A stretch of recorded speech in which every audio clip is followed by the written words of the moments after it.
Assalamualaikum warahmatullahi wabarakatuh. Teman-teman ketua channel Rahimani Rahimahumullah, ketemu lagi di channel kami. Alhamdulillah, mudah-mudahan semuanya dalam sehat walafiat. Teman-teman, sedikit kami menyampaikan atau mereview atau merespon tentang apa yang disampaikan oleh Pak Anies Baswedan mengenai permasalahan haji di negara kita di Indonesia.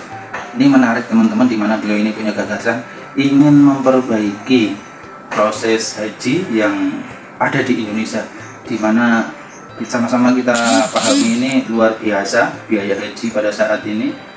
Kita lihat, kita simak bagaimana paparan beliau mengenai penanganan haji di Indonesia. Kemudian lebih dari itu, kita dengar gagasan beliau, bagaimana ataupun rencana beliau dalam menangani penanganan haji di negara kita. Kita simak teman-teman videonya. Gini, ada banyak urusan yang tadi disampaikan di sini. Kalau boleh saya rangkum ini menjadi satu kesatuan jawaban. Jadi kita memang harus berani melakukan review ulang atas semua tata kelola penyelenggaraan haji kita. Dan ini harus dikerjakan dengan keseriusan. Kalau istilah yang urusan terakhir tadi, mengembalikan menjadi berprinsip pada tata kelola yang benar, meritokrasi, bukan koneksi dan kepentingan-kepentingan mikro yang praktis urusannya bisnis. Ini dikembalikan lagi. Nah, tata kelola harus diperbaiki. Mulai dari mana? Tadi bicara Pak Wahyu soal regulasi yang sering bergonta-ganti. Saya bukan bidang ini, jadi saya tidak bisa melakukan judgement. Tapi di pemerintahan itu, di pemerintahan manapun, yang namanya regulasi itu fungsinya salah satunya adalah memberikan kepastian.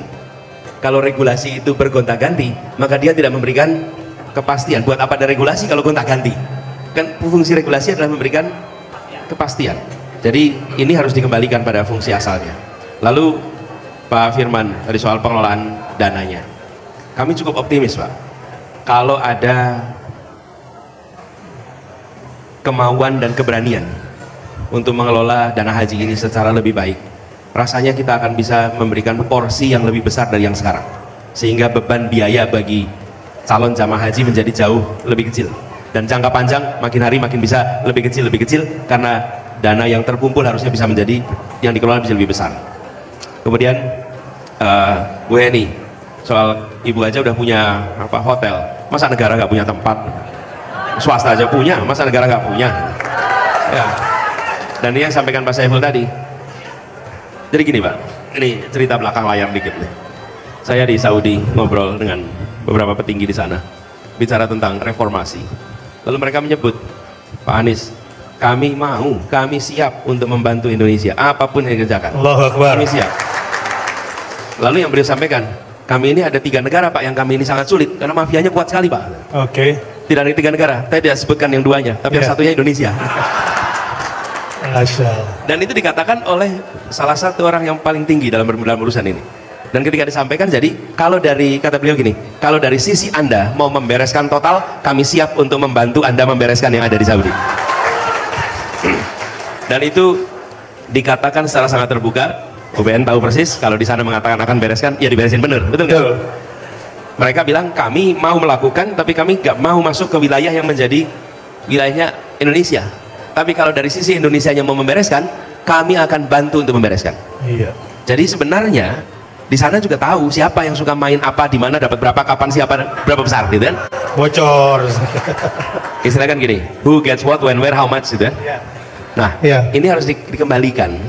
Tadi saya sampaikan di awal, kita ini mengelola tamu Allah, bukan sekedar bisnis turis seperti turis-turis yang lain.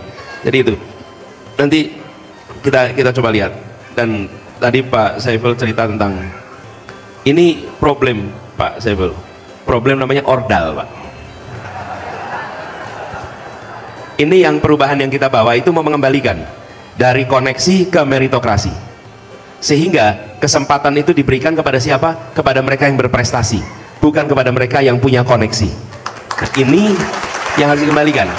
Nah, saya merasakan betul, saya ini ketika di DKI, ini petugas haji ya mayoritas fine, tapi selalu ada petugas-petugas haji yang ketika kita baca, bisa apa jadi petugas haji gitu.